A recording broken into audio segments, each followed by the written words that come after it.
Hello and welcome back to Workshop Wednesday. I'm Tommy, and in this episode of the vlog, I'm going to show you some of the things that I've been getting up to in the last week.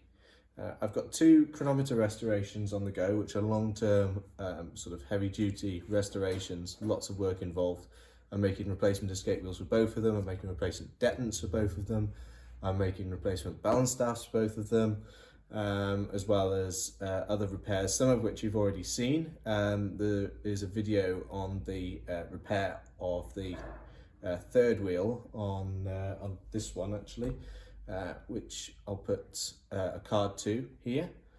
And there is going to be an upcoming video on another repair to a train wheel on the other one, as well as I've videoed the process of making an escape wheel, and I'm partway through videoing the process of making a detent. So all of these videos are going to be coming up in the not too distant future.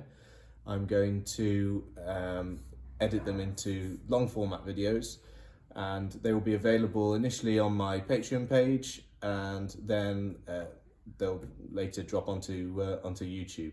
So if you want to get a first look, then I'd really appreciate you looking at my Patreon.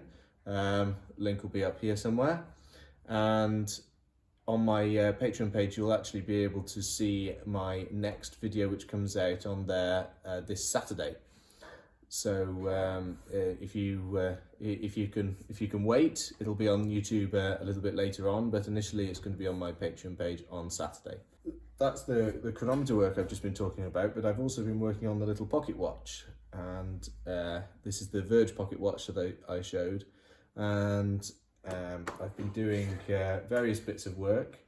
I've modified the replacement fusee that I found, which is now here with pivots polished and modified, and they oh, actually I've just noticed that has got a bush on the pivot, so ignore that. There we go.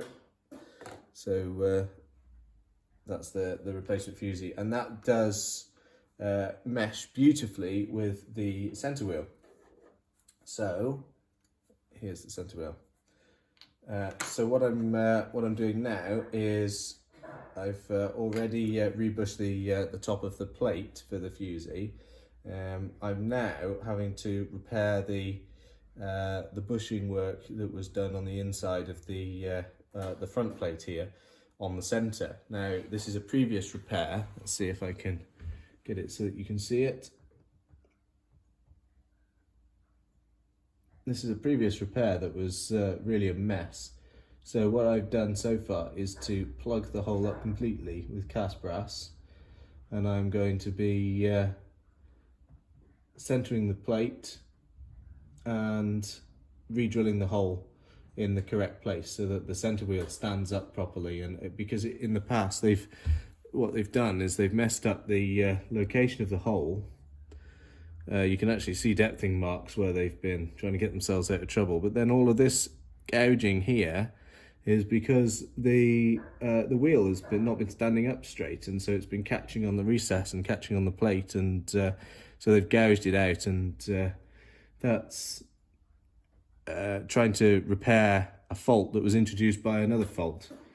So it's a shame that that's happened to it over the years, but this is it's 249 years old, I think this is, so it's seen a life, it's had a life.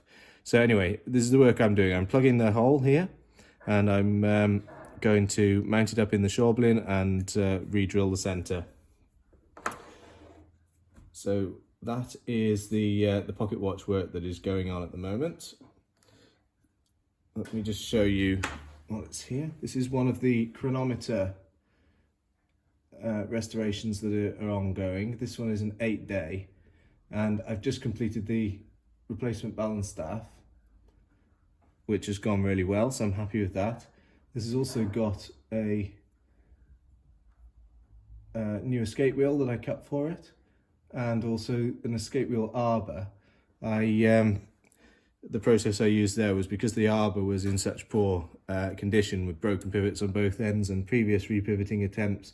I actually drilled through the center of the pinion, clean through the middle of it, and put a complete new arbor in. So the escape wheel is done, and the balance staff is done, and it's all approaching the next phase, which is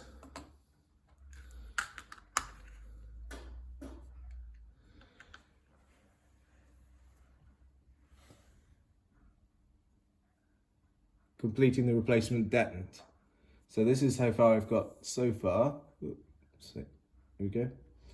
Now making a detent is quite an involved process, and at this stage it's all roughed out,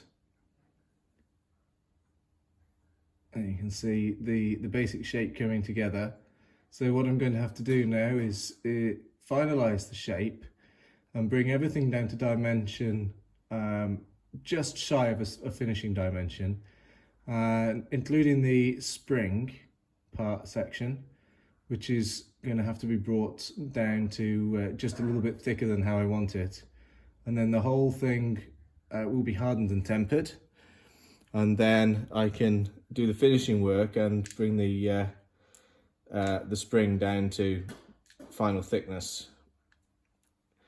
This, believe it or not, is gold for the passing spring, which has been rolled out using rollers, which work hardens it, and it's black because during the process of rolling it I annealed it several times before whilst flattening it out to the right thickness that I wanted before the final couple of passes through the rollers, which re-work hardened it. So this is like, even though this is 9 karat gold, this is a spring material now. So that will be making the passing spring for 2 chronometers. If you want to check out Ruben's latest video, he's also, as well as doing his vlog on his new workshop, he's just put out a brilliant video on the process of making the pillars for his tourbillon watch.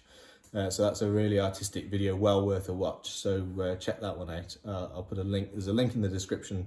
I'll try and put a link up here as well.